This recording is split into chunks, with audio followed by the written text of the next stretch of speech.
Alrighty. All right. What's going on, everybody? Welcome to possibly the first edition. We're calling this the Stoic Viking Weekly Brief. And more importantly, welcome to the official live stream from the brand new upgraded Viking studio. As you can probably see, we've made a couple upgrades. We've added color. We've added an actual background of some stuff that I have acquired along my career.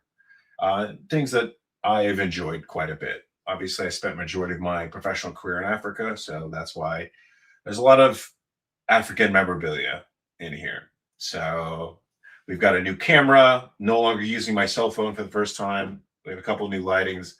The audio, we're still using this thing, and obviously we're going to improve this as we continue on. So I hope everybody can hear me. All right, hold on a second. No, you know what? I just figured this out. What's up, brother? Good to have you. All right, so this, we've been, this channel's a year old, so it's taken me a year to finally just get off my cell phone. So we've got a camera, and I actually have a couple other setups that can help me to continue to talk into the camera without having to look everywhere else. But we're going to get into it. So let's see. So obviously the World Cup is going on. And so for anybody who doesn't know that I'm just this random American, especially if we have any Europeans that are tuning in, I actually have an extensive background in soccer, aka football. I actually grew up in Germany. My father was in the military, but that allowed me to not only grow up in Germany until I was about 13 years old, but I grew up playing in the German soccer system, which I didn't play for American teams. I played for the German teams. We lived in a town called Roth, and I played for the club FC Roth. And then every summer I would go to the Bayern Munich summer camps, and I would train there. So by the time that I came to the United States, from the German soccer system, let's just say I was a little ahead of all the Americans in my particular age group. And when we moved to Washington State, at the time, the best soccer club or football club in Washington State was a club known as FC United, at least the guys was. And I got to play at the highest youth level in the best club in Washington State, FC United, and I played there for most of my youth. We won a number of championships, went to the finals almost every single year, got to play in the coveted Surf Cup, which is the best of the West. If you finished either first or second of your state, you got to go to the Surf Cup. And then went on to high school and continued to play youth ball or club ball. But then I was able to make the varsity team my freshman year, and then I was captain by my junior year. And then obviously I went to college on a soccer scholarship, and I actually had some maybe possible delusions of grandeur of making it professionally in soccer, but that was cut short by my car accident, where I was hit by a drunk driver going the wrong way down Seattle, hit me head on, and crushed the left side of my body. Within 9 months, I joined the military, and outside of playing amateur soccer as an adult, that was the end essentially of my soccer career. So, hey, what's up, Drew? How's life in Middleburg? It's extremely wet. It has been raining nonstop for probably the last week and a half. Polo has been canceled almost every single day. And luckily, I have somebody who helps me to exercise my horses when with what few hours of sunlight we get out. So the horses are still doing well. Argentina's rigging it and have been the whole time. Literally just look at their games. I've seen this a bit and with the refs and everything like that. But I saw this really interesting thing about, well, I have to admit, a lot of the refereeing definitely does favor Argentina and Messi. And I think one of the greatest examples of this is the red card that Balogun got on the United States side. Messi did almost the exact same thing to somebody and didn't even get a yellow card for it. So, there obviously is some possible biases. How much can you chalk that up to a conspiracy? You never know. But if you look at the top of the 8 teams that made it in to the last 8, all with the exception of Norway, every single one of those teams was ranked by FIFA in the top 10. So it is what it is. So, but anyways, I wanted to go over a couple different things. So one of the things I wanted to watch with you guys is, are any of you guys familiar with Colin Cowherd and the show The Herd? Honestly, of all the sports commentators and who do analysis, whether it's football, baseball, any sport, including soccer, I've always liked his really just kind of like blunt and based comments. And I feel like from somebody who grew up in European soccer, I feel like he even understands soccer pretty well and all the different things that go along with it. So I wanted to watch The Herd with Colin Howard, his reaction to Belgium beating the United States. And growing up in the German system, I have always not been a fan of the way that America plays soccer. So we are going to watch some of that. Let me throw this up.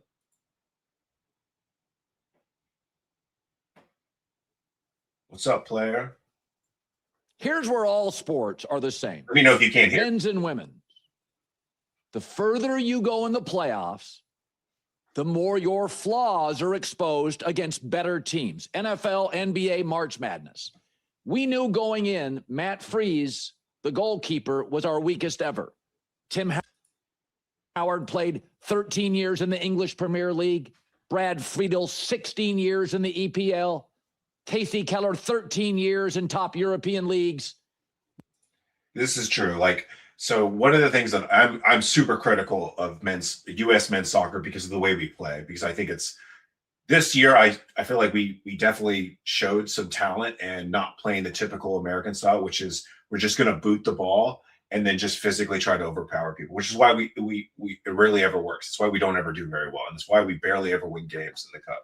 But the one thing that we've always been good at is we've always had, for the longest time until this World Cup, keepers or, goalies who were always exceptionally well. For some reason, that's always the one player on our team who played in the English Premier League had always been our goalies. And we definitely had an MLS goalie. And I thought he actually did pretty well considering the fact that he was an MLS goalie. But Mr. Freese, definitely you could see he was definitely out of his element, especially when he screwed up that last kick, which they ended up scoring that third goal. Matt Freese is an MLS goalie and looked the part. Sorry, but it's true. He gave up one embarrassing goal and another one here. Tim Ream at 38. Again, we were concerned about athleticism and age, was physically overwhelmed. We saw it against Germany in the friendly. Our defense, when exposed to elite playmakers and strikers, was shockingly overwhelmed. When pressure was applied last night, we folded like wet cardboard. And against Germany in the friendly and against Belgium, it was 90 seconds in. Belgium had so much space, never rushed, so much time, right out of the chute. Paraguay, Australia, Bosnia didn't have dynamic enough playmakers to expose us. That's also another thing. When you want to compare this performance, and obviously it looked like we were doing much better, but our group that we got, and I don't know how much of it this is, I don't know, the organizing of the tournaments, when you're the host country, it looked like all 3 host countries got really favorable groups, which is obviously easier because they did the expansion from the World Cup. They went from 32 teams to 48 teams. But all 3 teams in our group was very weak. Obviously, Paraguay made a great showing against Germany, and good for them. But that it shows that once we actually got up against a good team, a good European team, our flaws just completely came out. And we were not only – I was so disappointed because we couldn't control a single ball. Like our touch was off. If we even got to it first, we were almost immediately losing it. And then we were trying to just the horrible passes, just all together. We couldn't put anything together, but we couldn't keep the ball. And that was just so frustrating that we were able to do against weak teams, which obviously we've done before. But that's one of the reasons why, I felt like there was a lot of hoping that we were going to step up, but the entire team just absolutely crumbled. I felt with the exception of Tillman, who scored another awesome set piece goal, we just, once again, we returned to what I hate about American soccer, right? And why do we have issues in American soccer? Also, growing up in the German system and a lot of the European nations have great academy systems. And I know we just recently started academy stuff, but like it's the way that it goes about, the way that it's funded, the way you need money to be in this is another reason why we call it the pay to play structure. And one of the reasons why we don't have great players coming up, because it's not open to the general public, right? And obviously our best athletes in the United States go to other sports. But we as the United States, if we want to, we can be the best at anything. We've shown this in the Olympics, almost every other sport. But we don't have, for some reason, that motivation to want to put full force in behind getting better at soccer. So.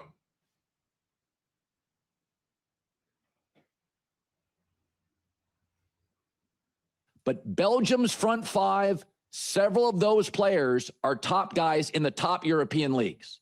They didn't even start two of their more talented guys. So they were ranked 8th coming in FIFA rankings. We were 17th. It felt worse than that. Belgium. It did. It felt like we were playing like a team that was ranked somewhere in the 40s. Was passing, moving through our defensive formations with ease. It had a practice feel. Again, they were never rushed.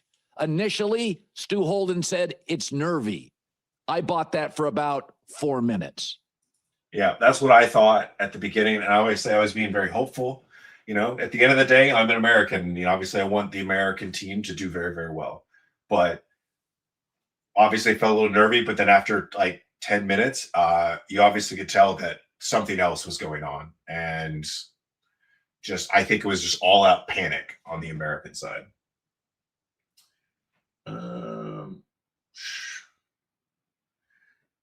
Yoganub. I have 2 friends that are moving to Spain and UK so that their kids can go to football academies. Yes, that is. Do this. So that is one of the biggest issues in the United States. Like that's what awesome thing that they did in Germany is that they make the ability and access to not only the club ball, but the academies. It isn't just how much money you pay. And unfortunately, that's one of the issues within the United States club and academy systems. And like there's a whole multitude of issues of why the American youth ball and even the American academy systems now are just inherently flawed. And we can go into all to that later. But it was in Seattle. These guys have played in European leagues. Let's be honest. There was a next level technical skill for Belgium, and against our weak back end, which we all knew was our weakness, it was exposed. I mean, the 50-50 balls, did we win 15% of those? I mean, I'm being totally honest. I think like 5%. We got timid, cautious. Pulisic just bailed. He would get out of the play very quickly. Yeah, for Pulisic, for the person who's supposed to be our best playmaker and our best dribbler, he lost every single ball that he ever tried. And I think he tried to dribble like 10 times, lost it, and then he got so afraid to even dribble anymore that he just did absolutely nothing. I feel like the worst person on the field of that entire match was Pulisic. We got frantic. We were overwhelmed. And Pulisic, let's be honest, he's helped get us to this level. He is a very good playmaker. But health now is a real thing. He was hurt during his club years. He has now, for the last 9 World Cup games, he's missed with an injury or left early. It is a real problem. In a tournament where great players, Messi, you look around. What we're seeing from England, Jude Bellingham, They're rising. They're elevating. And Pulisic looked pedestrian. Last night against Belgium's top players, he was just a guy. Again, they're ranked 8th. We're 17th. I do believe if Tim Howard was in goal, we would have lost 2-1. We would have been outclassed, outpossessed, outcornered. I don't doubt that. I'm not delusional. But a couple of those goals, we just generally, historically, are so good in goal, we don't give those up. And you can go back to Tony Meoli, Casey Keller, Brad. I don't know if I'd ever consider Tony Meola a high-level keeper. Maybe in comparison to how that team was in 1994. But one, I thought that whole team was horrible, and I actually thought Tony Meola was actually a horrible keeper. But yes, there is definitely a difference in skill there. And it just goes back to, like, and it was interesting because I just finished watching the Spain and Belgium game, and that's what we're gonna go back into real quick.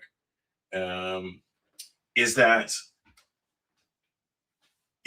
now that you've seen Spain and Belgium play, it's a completely different style. Like, honestly, I thought that was probably the best game of the tournament so far, because I feel like almost every team that has played, there has not the basically two of the European powerhouses have not come together in the tournament yet, right? Obviously, France just played Morocco, but you could see the difference. While Morocco is definitely improving, and I saw huge improvements out of Morocco's play, they couldn't. France was just beating the piss out of them, right? They're just so much different level, right? And Morocco plays way better than the United States. And Belgium beat the crap out of us. And then the game between Spain and Belgium, and granted, Spain is definitely the better team, but Belgium still capitalized on every opportunity they could. And that's just the thing, is if you are a team that is not as good, you can still capitalize on counterattacks.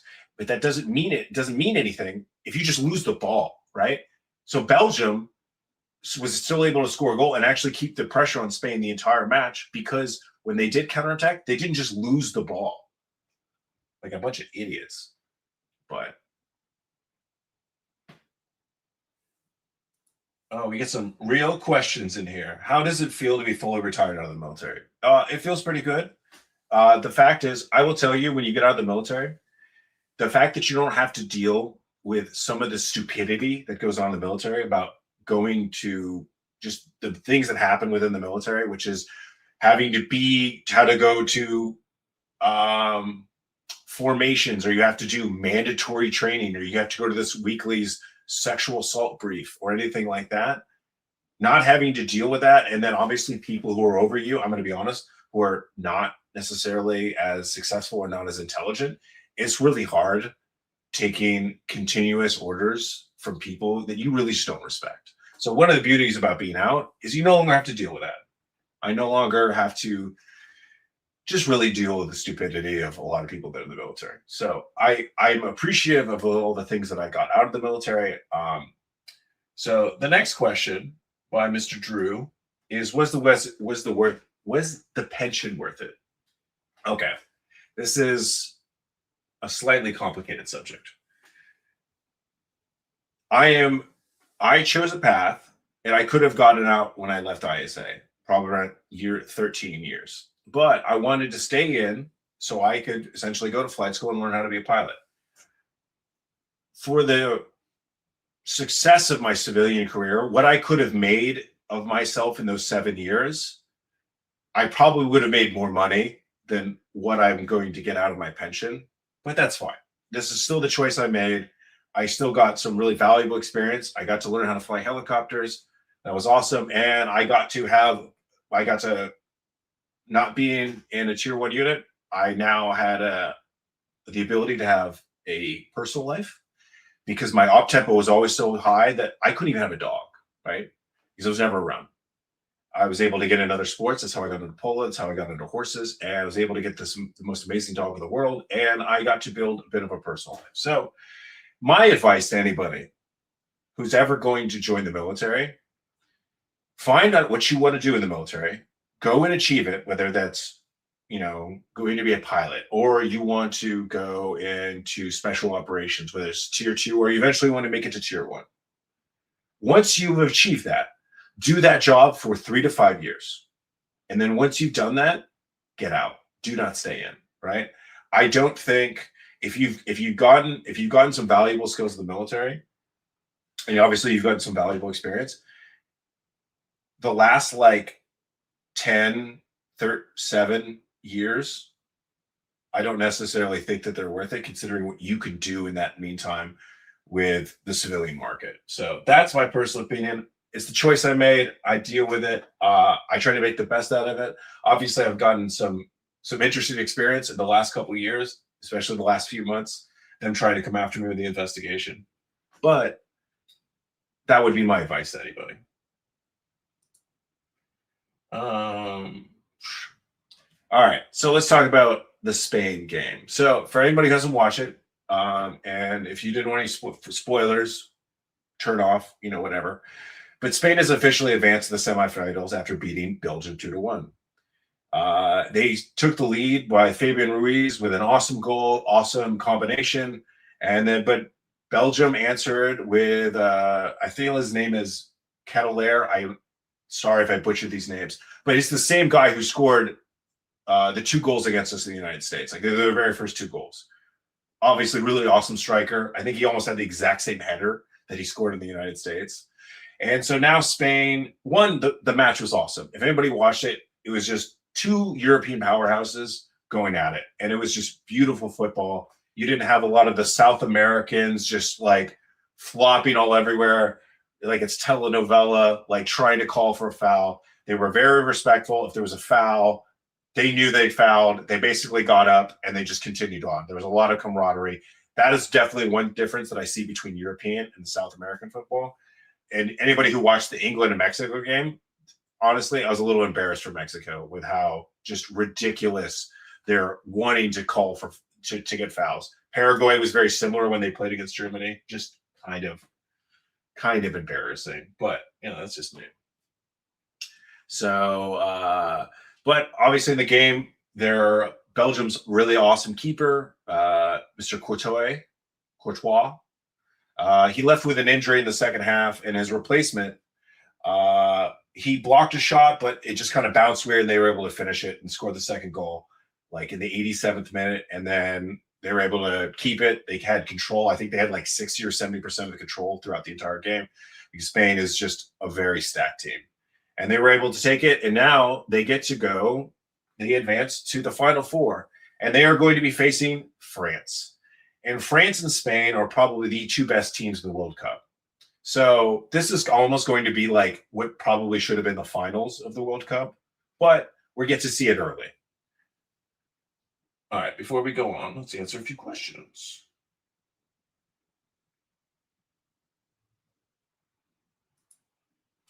It was bittersweet for me because I wanted to stay in, and I can completely understand that. What a lot of things is like, I think what a lot of people realize, it's one of those things. Is the grass always greener on the other side?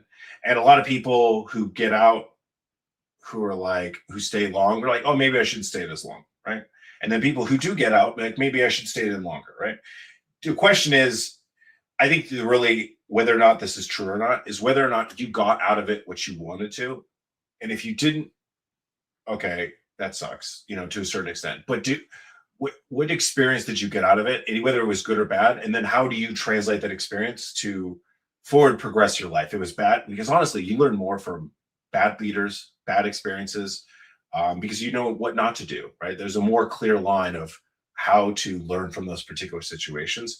So I wouldn't dwell on the fact that, you would probably stay then, because honestly, you may have very well avoided some really bad stuff that was going on, because unfortunately the way that the military is structured, and the military judicial system, and how if someone just doesn't like you and they want to get rid of you, they can pretty much trump up almost any charges. And the way they use CMJ works in the military, they can make your life a living hell. And I've seen it time and time again.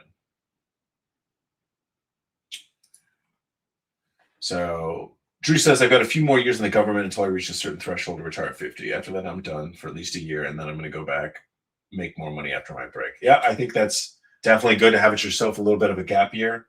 And then when you retire, don't necessarily rush into things. If you've got the financial means, take some time off. Do you treat yourself, But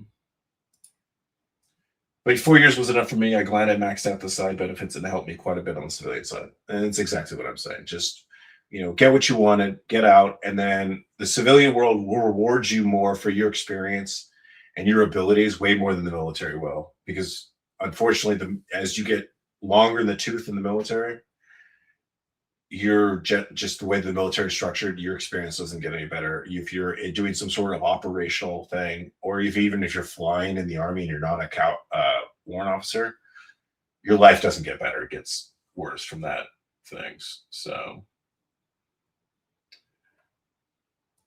Italian Macaro, sir, I like your videos. Well, I appreciate you, brother. Italian Marco says Spain wins now. Yes, and I thought Spain played awesome. I think that they had so much awesome control. I was honestly impressed with every portion of the field, through how they defended, how they moved the ball to the midfield. They're midfielders. Spain's strength is definitely their central midfield. They kept the ball, they took the ball, they controlled it in the most high intense situations when people had pressure on. And that's just always, anybody who's played soccer, keeping your cool in the central midfield is like one of the most important characteristics that you need as a central midfielder. You got to stay cool.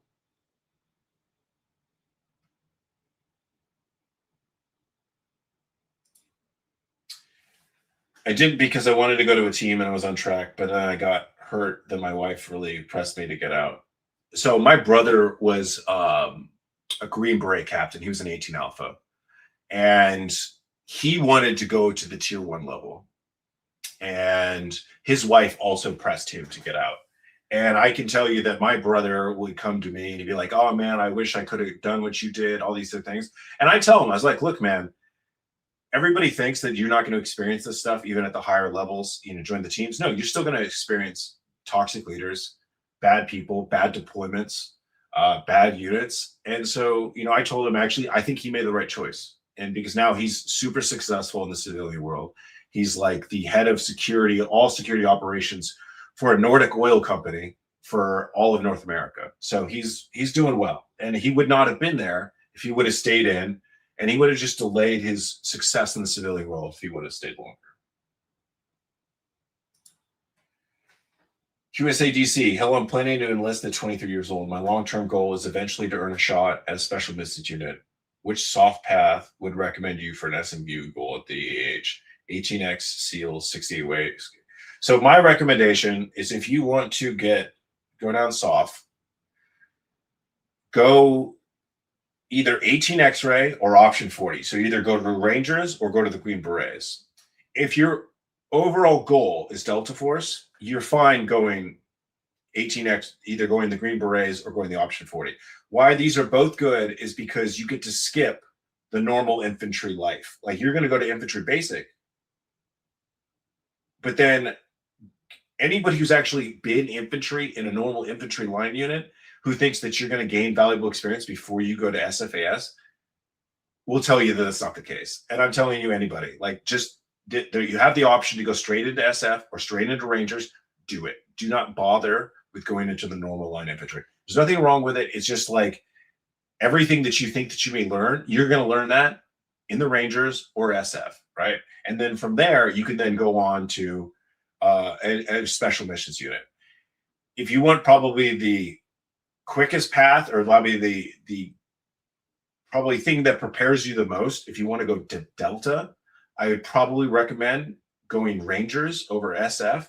But I will tell you that the SF are the Swiss Army knife of the special operations, and you will get a more well-rounded experience in SF, especially on the intelligence side of things, because you do intelligence operations, and also you get experience to everybody's job within that team, if that makes sense.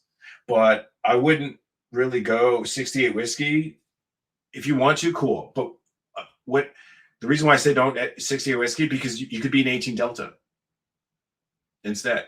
And I think that's a better job than being a 68 whiskey.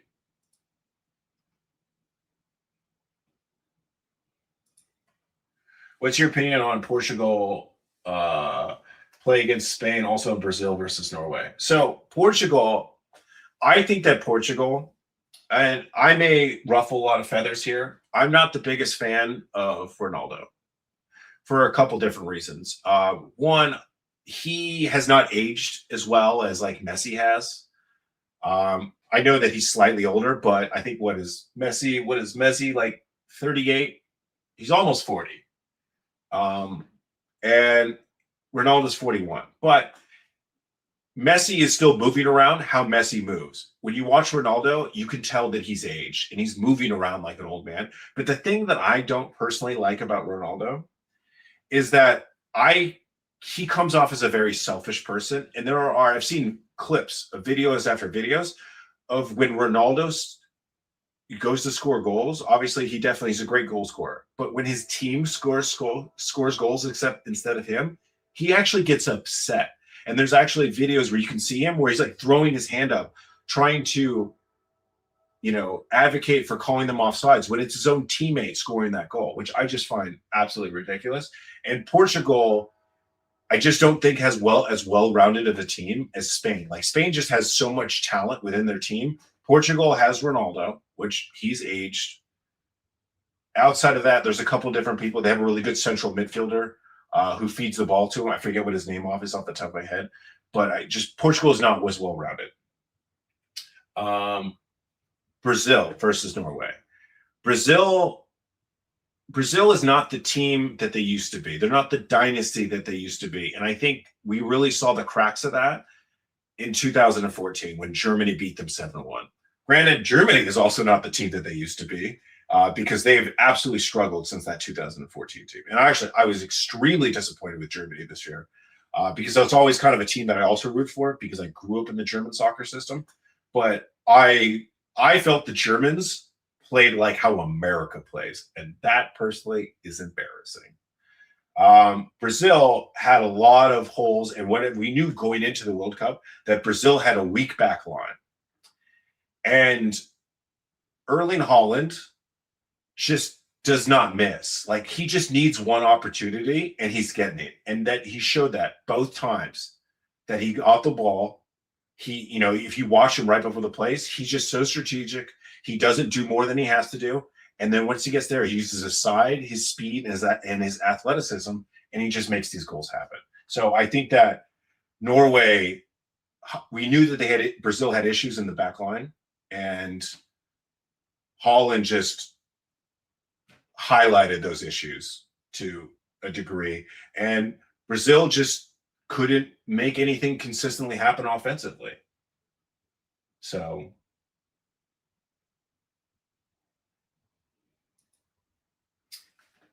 yeah, totally agree with Joey saying about going to the infantry first. Yeah, it's just, and I've talked to so many people who have done it, and everybody says, right. And I even knew this while I was in, but then a lot of people, when they reach out to me, like, hey, I think I should, even on these consultation calls where people are like, hey, what should I do?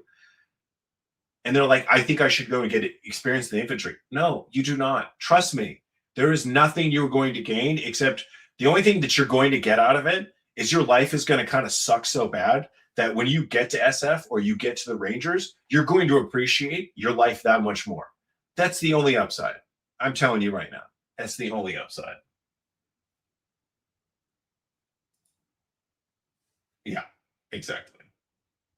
All right, brother. Well, we will talk to you later. How many years are you expected to serve in a tier unit to before applying to an SA? Well, generally, I think whenever you go to let's say you do an SF team or you go to a Ranger team, they're going to want at least 3 years out of you. I think that's kind of like the gold standard is at least 3 years. Yeah. So, all right, let's get it. So we're talking more about so Spain, talking about the Spain game, right? So Spain had also demonstrated, you know what? Oh, I forgot something. Let me go back to this. All right. So Spain demonstrated that they can win in different ways, right? They dominate positions, they can defend, they can win a long scoring match. And now they've proven that they can survive late into a match with a lot of pressure, because that's what Belgium did. They actually did a great job. Even though Spain was obviously the better team, they capitalized on almost every opportunity that they were given, and Spain just defended very, very well. And also, but I will say that unfortunately, the next World Cup, Belgium, I don't think is going to be as strong as team as they are, because this is kind of like their golden age, and they're aging out. Like their best player, Lukaku, he's on the bench because he can't play a full 90. So I think it's interesting, because this was probably the best that Belgium's going to finish, and unless they get some new higher talent to replace the aging superstars, I don't think Belgium's going to do as well in the next World Cup, but we'll see. So, all right, I want everybody to put in the chat, who do you think is going to win, France or Spain? Because I'll be completely honest, France and Spain are the two best teams in this World Cup. They are the most two dynamic teams. They are the most well-rounded teams. They have good offense, good midfield, good defense, and all of them have really good keepers. I think that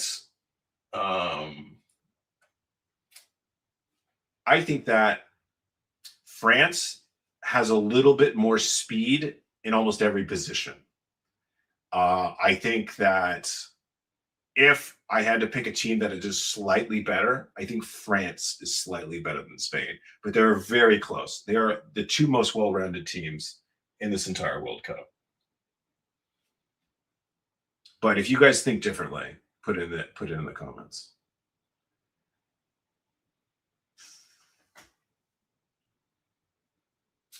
Because honestly, there is an argument that Spain is more of a complete football team, but France is probably the more dangerous tournament team, just because of, especially their midfielders and strikers just have so much speed.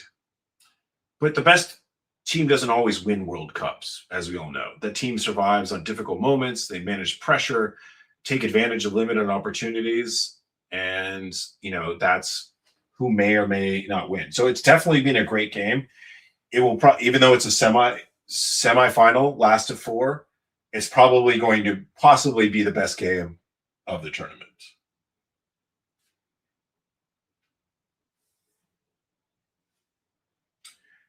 All right. So now let's talk about Norway versus England, which is obviously, I'm the most excited about this game, because Norway is definitely the Cinderella story. Of all the teams that finished in the top 8, Norway was the only one who's not that high in the FIFA rankings, that has surprised everybody. And mind you, one of the reasons is because Norway hasn't been in a World Cup in 28 years. An interesting fact, so if you guys haven't watched my video already where I talk about Norway and why I should root for Norway, we talk about Haaland, about Erling Haaland, because he was born in England, because his father was playing for the English Premier League when he was born. He had the option to play for England, but he chose not to. And so he chose to play for Norway, but Norway didn't make the 2022 World Cup. Because Haaland was playing for Manchester City. Did you know that every member of Manchester City, all the World Cup teams, made the World Cup? Haaland was the only person, a member of Manchester City in 2022, who didn't get to go to the World Cup, because he chose his country. His family is from Norway. He chose his patriotism. He chose the harder path, which I think anybody on this channel, anybody who knows me, we can definitely respect that anymore. And I'm also trying to take that out without any bias that I have, with any sort of the Norwegian roots that I have, but that's neither here nor there.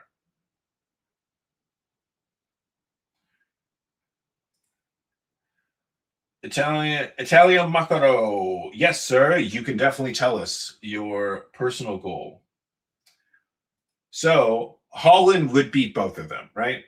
Okay, so this is where I love to say. So Norway is one thing they're going to do well, is because I would say that the weakest part of England's team is probably their defense in their back four, right?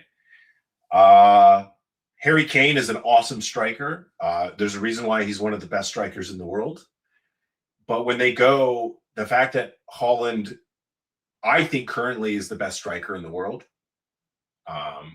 if you don't realize that he's pretty much breaking every record, every striking record in the English Premier League, and now like he's already scored 7 goals in his first World Cup. I don't know how many strikers have done that in their first World Cup.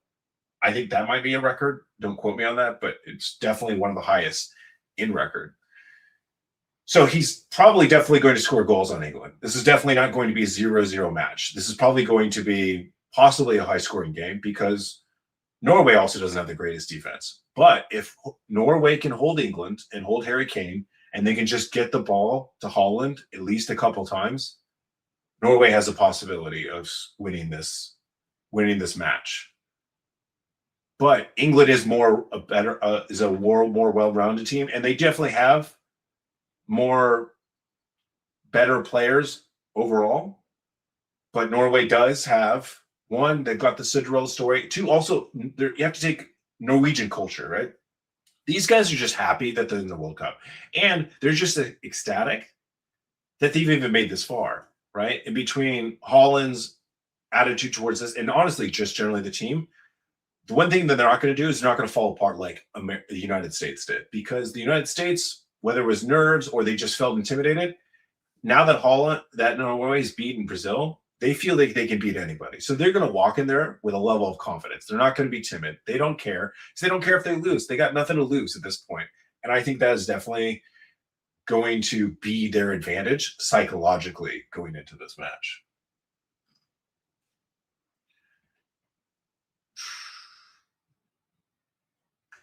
So,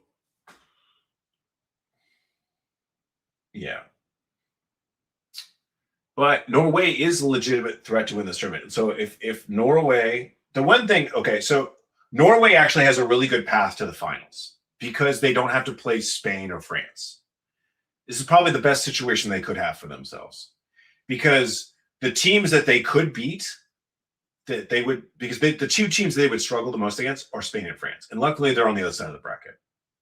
So if they beat England, right? And this is assuming Argentina is going to beat Switzerland because of Messi and the refs and how much they love in Argentina.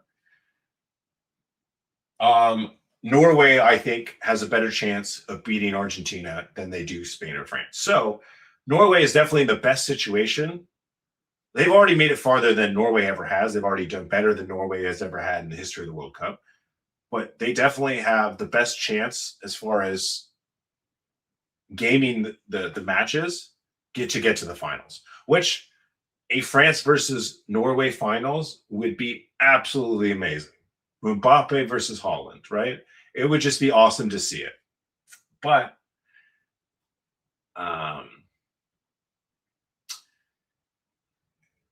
because and Norway is showing the world that they should not be underestimated anymore, and that definitely everybody's catching on. If you watch all the interviews with England, all the England players, including Harry Kane, everybody's like, Haaland is not someone to be taken lightly. He is definitely, I think even Harry Kane said he's the best striker in the world.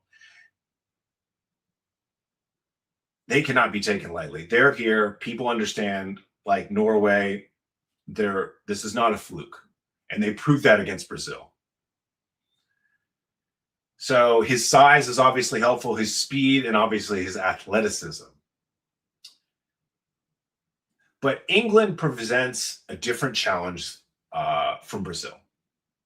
So Brazil tends to create an open, emotional game, and England will likely try to control the space, manage the tempo, and force Norway to break down a more structured defense. England also carries an enormous amount of pressure, which they say this, but I think that Norway is impervious to this because they really just don't care. They're just happy to be there. And if you listen to any of the interviews with Haaland and all the other players on the Norwegian team, they're just happy to be there. They don't care. They've already done better than they ever thought they would.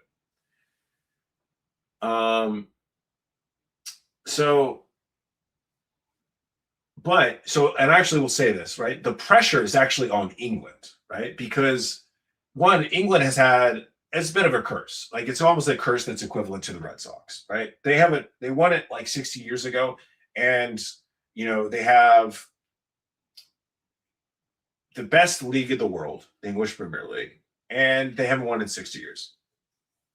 So they're going to have a lot of pressure because they are the favorites to win, and Norway's the underdog. And I think Norway prefers that. So because of that, the pressure is going to be on them. So every selection is going to be debated. Every substitution for England is going to be debated. Every tactical decision is going to be debated. Every time England scores, people begin planning the parade.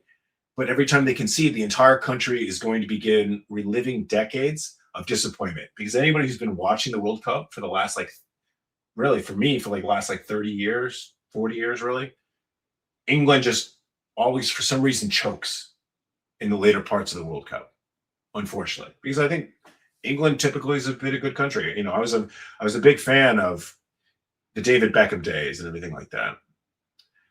Because Norway doesn't carry this burden. Norway is, you know, essentially they're just happy to be there. Nobody expected them to be at this point. So the key question is, can England control Haaland? England cannot simply focus on Haaland because then they have other dangerous strikers. Because if they try to triple team him, they're just going to pass it to somebody else. They definitely have dangerous strikers. But if they don't isolate him, right, and they don't do that, then they're going to do exactly what they did to Brazil, right? Like that second goal that he got, they gave him space. They had like 4 people around him. They gave him space. He took it and just bam, put it right into the side of the net. I even think it hit the post. So he is a problem for England. He's going to be a problem. So the key question, can Norway survive England's depth? Because this is where England has the major advantage. And if the game reaches the 65th or the 70th minute, England may have more options to change the tactical picture. Norway's team is not that deep, right? They've got a solid team and Haaland with the best striker in the world. So this is not going to be the easiest match for Norway. Not at all. So the key question is, which team is going to handle the moment? Tactically, England may be deeper, but psychologically, Norway may be freer. England is expected to win, but Norway is expected to enjoy the experience. And if you understand kind of like how this is and the pressure that goes both on ends, that really makes Norway very dangerous in this game. So who do you guys think is going to win this game? And honestly, if you pick England, I'm not gonna get on you, if you will. Everybody's open to their opinions.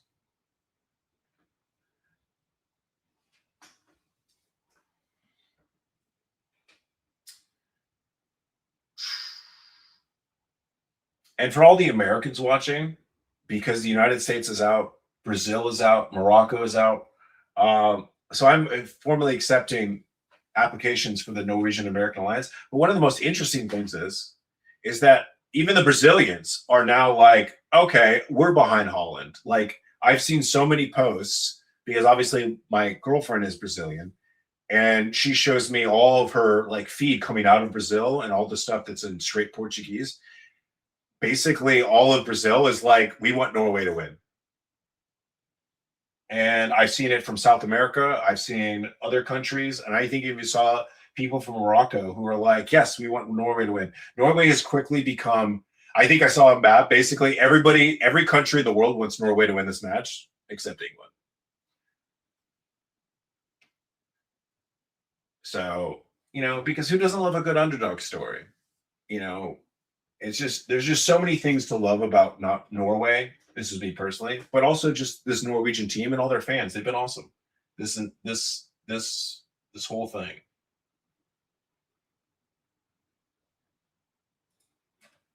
I want to win the World Cup for the USA. What's your opinion on that? I think we are 40 years at least from ever winning a US World Cup, because one, we have to fix our current youth. We have to fix our development issues. We have to fix the youth development issues. We have to fix the youth club. We have to fix the youth academies. And that's going to take at least 20 years to put out improvements. But honestly, we're probably going to make some improvements, but it's not going to be enough. And it's only going to, after disappointment after disappointment, it will probably take at least 40 years for the United States to be a contender. for the United States people, U.S. Federation, to get behind what needs to be done to change the current systems in order to develop players properly, in order to make the United States a threat. Root for Switzerland. I have actually seen this quite a bit because anybody who's not exactly the biggest fan of Argentina. So I play polo, and polo is dominated by Argentines in the country of Argentina. So I am surrounded by Argentines all the time up here because of polo. And I actually really like the way that Messi plays. I think that he's an amazing playmaker. Not only is he an amazing playmaker, but he can score goals. He's an amazing dribbler. He's just a technical, savvy person, the way he plays. I love to watch him, right? I would think it would be cool if Switzerland won that match, but I also can't begin. I also think it would be cool for Messi to go against Haaland in that match. So, yeah. So, honestly, I just want Norway to beat England. I think that would be absolutely amazing. And then after that, we'll see what happens. Obviously, it'd be kind of a cool match, but I think the more iconic match would be Haaland versus Messi. Not saying that I want Switzerland to lose, but I just think that would be iconically a cooler match, if you will.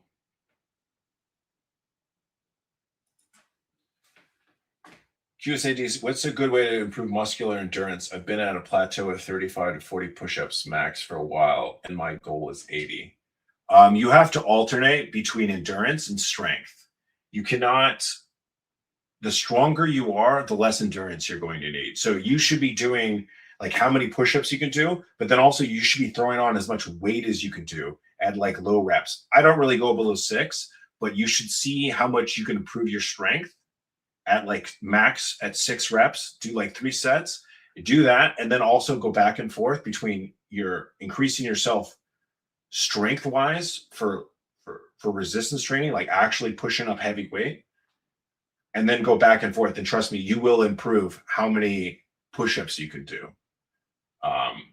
And do other things I do clapping push-ups. Whenever I do push-ups, I do clapping push-ups. So you push yourself and clap before you go back down, and do that to failure, and then do normal push-ups to failure. And then I go to my knees to failure. And then I do that every single morning. And then when I go to the gym, I do my strength training on bench press, barbell, flat, incline. I just always try to increase my strength and endurance at the same time. If you're just increasing just straight endurance, you're definitely going to plateau. So I would say the thing that you're definitely missing is heavier strength training.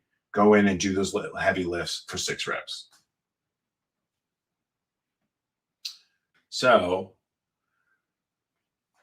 all right. So the other qualifier is Argentina versus Switzerland. So Argentina entered the tournament as one of the favorites because obviously they won the World Cup, and the world loves Messi.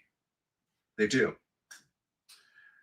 But they have not looked completely untouchable. They have struggled. They have not been the dominating force. But to their defense, even the one where they World Cup, they don't blow out teams. It's never really been their style for whatever reason. So you can't. So yeah, I thought Egypt actually played really, really well. And for the match, I actually thought Egypt was going to win 2-0. And then they came back and scored the last 3 goals in the last 15, 20 minutes, which I thought was impressive. And it was crazy to watch Messi's his penalty kick to get blocked. I think that shocked everybody.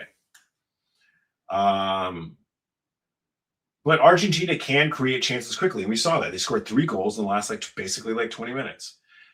But they can't allow their matches to become so chaotic if they want to make it all the way to the finals, and if they have any chance of beating either France or Spain. Because honestly, France and Spain are not going to allow what Argentina's been doing. Switzerland represents the opposite type of opponent. Switzerland is organized, they're patient, they're disciplined, and they're comfortable playing a match that may not be particularly entertaining, right? Switzerland is a strong, core, solid football team. And I think that might be Argentina's Achilles heel, and thus their weakness. because they defeated Colombia on penalties after a scoreless match. That is exactly the kind of game that Switzerland's going to want again. Like if they can go 0-0 and go to penalties, awesome. So the key is for them would be to slow the tempo, limit the pace, frustrate Argentina, and extend the match, and just constantly create pressure and just see what happens during the final 20 minutes and penalties. Obviously, if Switzerland can score normally, that would be great, but them having just a solid game plan and just really keeping Messi contained. They also have, going back to like Norway, they have less to lose. Argentina is because they're the defending champions. Argentina needs to they need to avoid allowing this match to become a psychological battle. Not get in their heads, not let the pressure come in. Because if Switzerland remains in the second half, the pressure will shift almost entirely onto Argentina. And whether or not, Messi is definitely somebody who can who's a man who's great under pressure, but that's undue pressure that you don't actually need. So what do you guys think? Do you guys think, is Switzerland being underestimated, being Argentina being the favorites of this match? Or who would you actually think is actually going to win this match? Argentina or Switzerland? And who would actually be the more difficult opponent?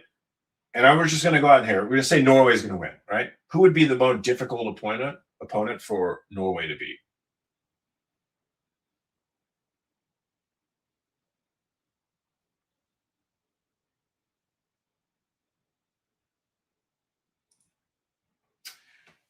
QCDC. I feel like France is going to win the World Cup, but for Switzerland, it'd be more iconic than Norway winning. I actually would disagree, because the fact that Norway hasn't been in the World Cup in 28 years and nobody expected them to go very far, like Switzerland is a higher rated team. I think it would actually be more of an underdog story, more iconic if Norway win this. And also being Erling Haaland's first World Cup. And also because England is in a World Cup drought. England could have had the best striker in the world. You can imagine Haaland and Harry Kane playing on the same team. Could have been amazing, but because he chose the country that he's from, his culture, and his patriotism for his own country, and then he wins as the biggest underdog of this World Cup that's made it this far. I think that would be more iconic. It might be just the American in me, but it is what it is. Honestly, Argentina has been scraping by the games. I think they will struggle against Switzerland. I think they will as well. I think it's going to be a very low-scoring game. I think Switzerland's going to keep them contained. And, if they can make it that far, I think they definitely have a chance. But as you saw with Argentina versus Morocco, no, not Morocco. Wait, who did Argentina play again? Who am I forgetting? Am I screwing that up?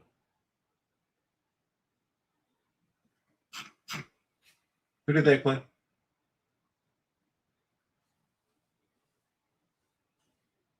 Why am I drawing a blank right now?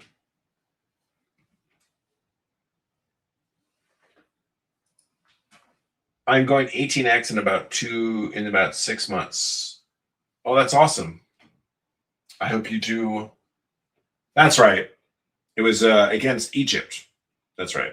I was very impressed with Egypt. I thought Egypt played awesome.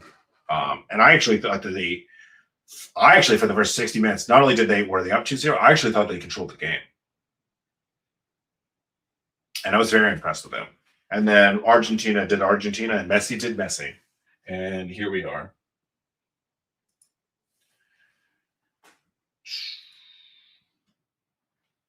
Hey, Seahawks. That's what I'm talking about, baby. So I don't know if anybody knows, after I left Germany, I moved to Seattle in the 90s. And I got to watch Seattle go from being a horrible NFL team to being one of the best NFL team in the late 2010s or early 2010s. So it's always nice to see a fellow Seattleite up in here. France is a juggernaut. It would be nice to see an Argentina versus France round 2, but Norway or England winning is best case scenario, primarily Norway. They play with a ton of hunger. Absolutely. I just think it would be cool. I think Norway versus France would be a cool match. And obviously there's some history there because people don't. The reason why Normandy is called Normandy because it was taken over by the Normans, which was actually given to the Vikings. And if anybody's seen the show Vikings, talk about Rollo. Granted, Rollo was not actually Ragnar Lothbrok's. Like he wasn't a Viking chieftain, but he actually did take over, and they were known as the Normans, and that's actually the Vikings. Normandy is actually named after the Vikings in a couple different steps. So I actually think that'd be kind of cool because there's some ancient history there, which I do love to talk about. I do love history. So what do you think about FIFA is scripted? I don't think FIFA is scripted. I definitely think that the refs are human, and I think some of them favor certain teams, whether they like it or not. But the fact that going into this World Cup, if you look at the FIFA rankings, the top 6 teams in the top FIFA rankings are the 6 teams who made it, right? The only 2 teams that are outside of that top 6 is Switzerland and Norway. So they predicted this. And I think that if you watch the matches, I think they've all been really awesome matches. I actually really like that the World Cup got expanded to 48 teams. I thought we've gotten to see a lot of really cool, especially African teams, really do well. I think DR Congo did awesome. Cape Verde did amazing. Just so many cool stories from teams that we don't ever see because the World Cup has always been so constricted with just 32 teams. So I think it's awesome that we bring in 48 teams.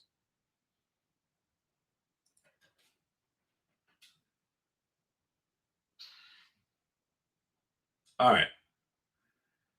So, but let's take a step back and let's look at the tournament as a whole. So for me, the biggest surprise was Norway. Obviously, I knew about Erling Haaland, but I just didn't know if he by himself could advance Norway as far as they have.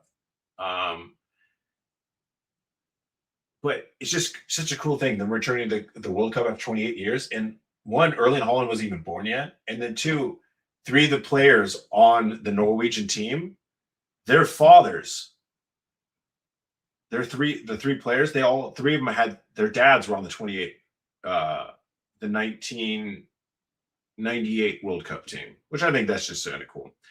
Some of the other major surprises is Morocco made another deep run and reached the quarterfinals before losing to France. And I thought they did an awesome job. I think Morocco is definitely improving. And I thought Morocco did awesome. France was just such a superior team. It was hard, but they did awesome. I think they did really, really well. And Switzerland has quietly reached the final 8. And I think they've done it by playing good, solid European soccer, which is being solid on defense, passing the ball, controlling the tempo of the game, not freaking out, not trying to force things too much. And I think that was a great example of the Spain. I don't have anything against South American soccer. I just think that currently European soccer is superior just because it has a better core and a better foundation, if you will. But I honestly, outside of Norway, I think the biggest surprise to me was how bad Germany was, right? And once again, I grew up in the German system, so I'm always kind of rooting for Germany. Like could not have been more ecstatic when Germany won the 2014. Or was it 2000? Yes, it was the 2014 World Cup, right? Unless I'm talking crazy. Yeah, I think it was 2014. Yeah, pretty sure it's 2014. And then getting eliminated by Paraguay. That was embarrassing. I know I was watching, like, I cannot stand. So I was a central back. When I watch defenses, when you're moving, so if anybody watched the Spain and Belgium game, all the central backs, when the defense, you get the ball, you move it quickly. You move it with purpose. You move it with speed. Germany's back 2 defenders looked so pedestrian. Anytime they got the ball, they were walking with the ball. Even when they were down, they needed to move the ball quicker because if that's how you're able to switch the field very quickly, if you're not doing it through the midfield, do it to the back. And that's lack of sense of urgency out of Germany. Their back was just so disappointing. And I honestly think was the main reason they lost that game.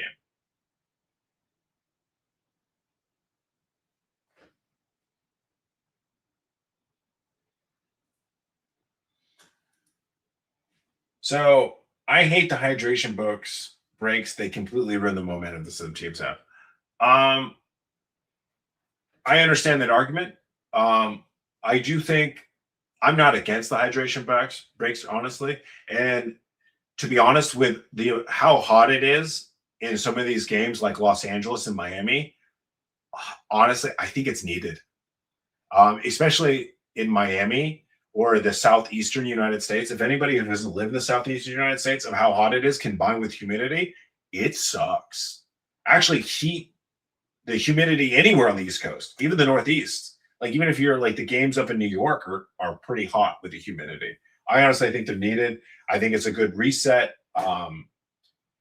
because some of these plays, right? Like when people get hurt or they have to go to the VAR, the hydration breaks are 3 minutes. A lot of times you get those 3 minutes, the game gets stopped for more than 3 minutes all the time.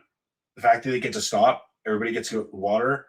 I think that that players don't get as tired, and actually, I think that the game stays better longer, if that makes sense. So that's kind of like there's a couple different ways you can look at it. That's the way that I choose to look at it. Just because I might always be like, I'm a half glass full kind of guy. Try to look on the bright side of almost everything.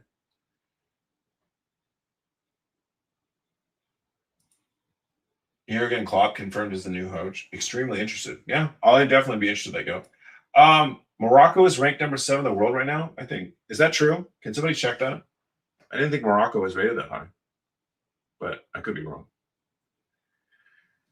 All right, so outside of the biggest disappointment, so I think Germany was the biggest disappointment in this World Cup. I never think that the United States is going too far. Once again, I may be a little biased just because I grew up in the German system and I got to see American soccer firsthand from the ages of like 13 on to obviously 18, 19. And for somebody who grew up in the German system, I hate American style soccer. Hate it with a passion. I think it's why we never do well. Not even the fact that we don't develop players very well. But outside of that, Germany's the biggest disappointment. I think the next biggest disappointment was probably Brazil, because every time Brazil comes in, maybe it's not necessarily a disappointment. I think that I've seen holes in Brazilian soccer also, once again, from the German system, might be out bias, that since 2000, when was the last time they won a World Cup? 2002? They've not been, Brazilian soccer has just been, yeah, they won 5 World Cups, but they have not been the threat that they have. They're just always the team that's won the most World Cups. Brazil, Pele, they just have this history, and their bark is way worse than their bite. It's just like, that's probably how I'd look at it. So I wasn't all that disappointed when Brazil lost. Obviously, the Brazilians were, and obviously me wanting Norway to win. I was actually very happy about that. But I just think overall, like without any biases, I think that Brazilian soccer has just been going down and has not been able to compete with the European teams. And yeah, I wasn't really. I'm not disappointed that the United States lost. I'm disappointed of how badly they lost because they didn't even put up a fight. Like at least with Egypt, they put up a fight. Mexico put up a fight all the way to the end. And that's all I wanted out of the American team was just put up a fucking fight. I don't know why they had to suck that bad. Why they just had to go out looking like they were like a 50th rate team. Just honestly. Absolutely. El horrible, as they say. So yeah. All right, brother. Well, we appreciate you. You guys have a good night. So, who is currently everybody's favorite to win the World Cup right now? Like, if you had to pick one team, let's do it this way. Tell me one team that you think's going to win the World Cup, and give me another that of the team that you want to win the World Cup, regardless if you think that they can. Of the final 6 teams left, right? Because I think yes, we're at the final 6 teams. Because Spain has defeated Belgium, and then France beat Morocco. So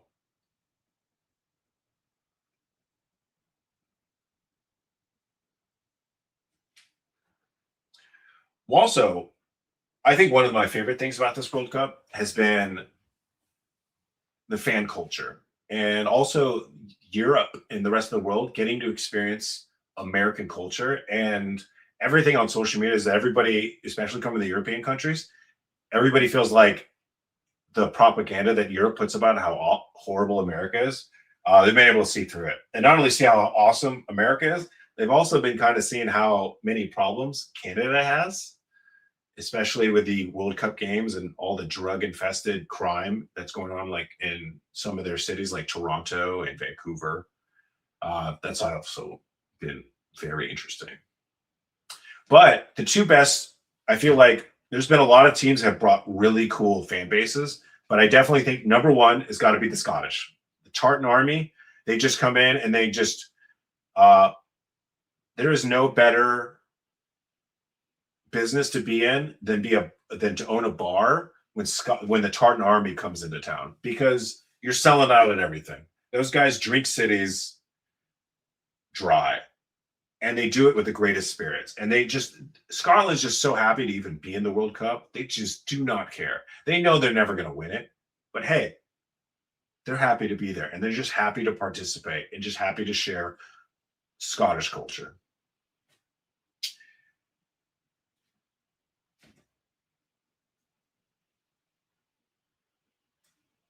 Next is the Norwegians, right? Because anybody who's ever been to Norway, and I've been there a number of times, the Norwegian people are just these amazing people. And there are two dominating things within Norwegian culture, which is one, they're like the nicest people, right? Well, and this goes into Norwegians believe that you should never take yourself too seriously and like be full of yourself. So they're very humble people. And then the second part is they have this thing, and I forget what the word is for it. It's basically open air living, and they're just happy to like experience life and get outside, and that kind of translates to other things. So when the Norwegians come here as a fan base, like it's amazing that they go and they flood these areas, and everybody has just such a positive experience with it. I think it's been awesome for kind of Norway to kind of be like highlighted in this World Cup. And the fact that they made it even farther just has highlighted their culture even further. I think it's just been a great advertisement. I wouldn't be surprised if Norwegian tourism industry within Norway goes up.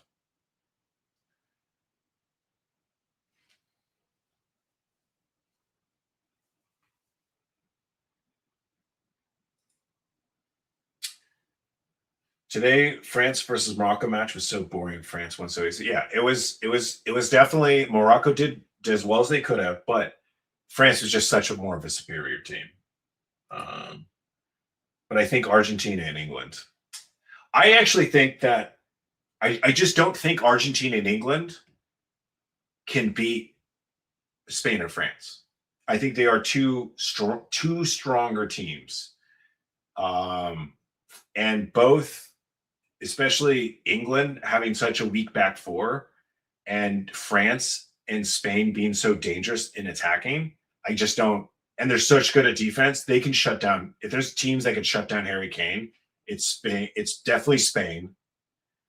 France can do a pretty job, but France will score so many goals against England.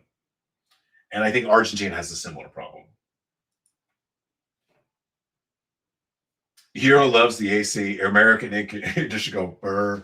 Love that. That's so true. I think because I've spent a lot of time in Europe, and I know that the Europeans are like, oh, we don't need AC. Well, I know the current heat wave that's going on in Europe, they are definitely hating their life. And the ones who did come here for the World Cup, they are loving that air conditioning. They love that AC.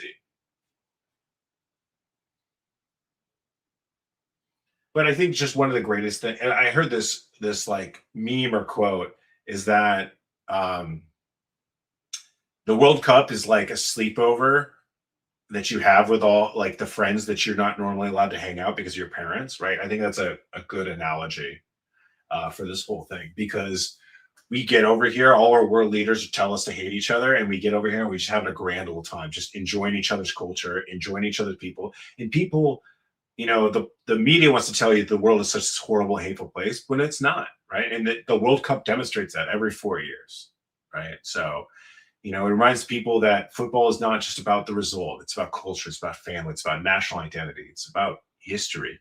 It's about singing with thousands of people that you would have never met. And it all happens because you're all here enjoying the same sport, the greatest event that happens every 4 years. And, it's just one of the reasons the World Cup is so different from any other sporting event in the entire world, even the Olympics, right? Just because it's so centered on, 22 guys on a single pitch and the hopes and dreams, right? Because there's so many events in the Olympics, it just kind of gets kind of crazy. Like there's so many just random events in the Olympics, right? And plus it's a sport that everybody in the world loves. It's just an amazing sport. So, but I think, what are we at? We're just over an hour. So I appreciate everybody. We're going to go ahead and call this a night. And I appreciate everybody joining me. What do you think of the Matt Biss and the Rob O'Neill controversy?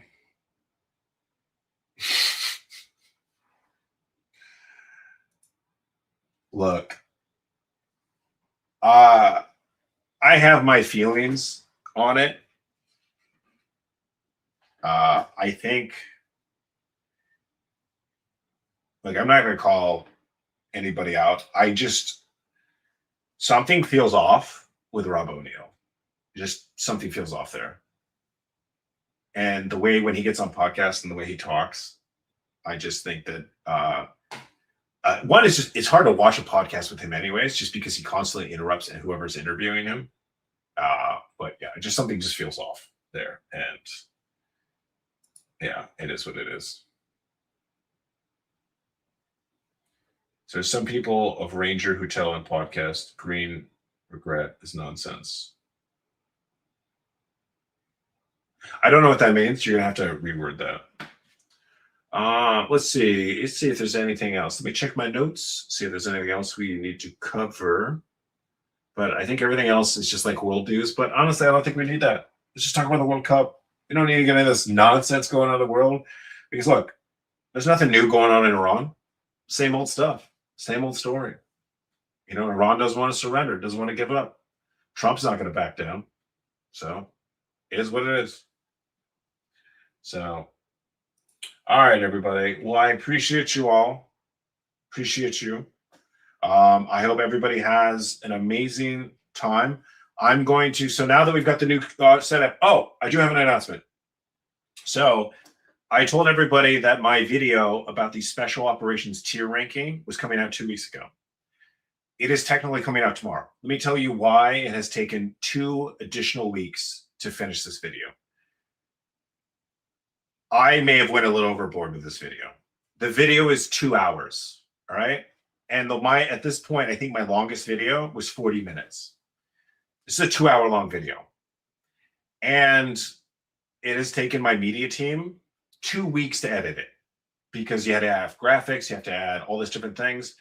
And so it is coming out tomorrow. It will be out Saturday. I'll be posting some sort of countdown for it, but it is finally coming out.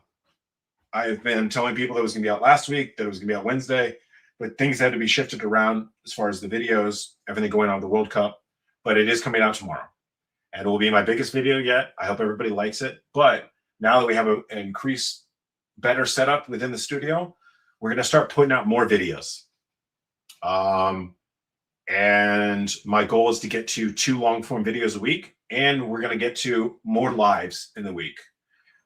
Between the World Cup and setting up the studio, I had to cancel a bunch of the lives this week. So I will start putting out a schedule because I want to be consistent. I want to be predictable so you guys know when you guys can get on here and you guys can join me and enjoy these conversations. So I enjoy it. I hope you guys have as well. And so once again, I hope everybody has a fantastic night and hope everybody's excited for the games tomorrow. And hopefully Norway takes over and beats England. So I will talk to you guys all later.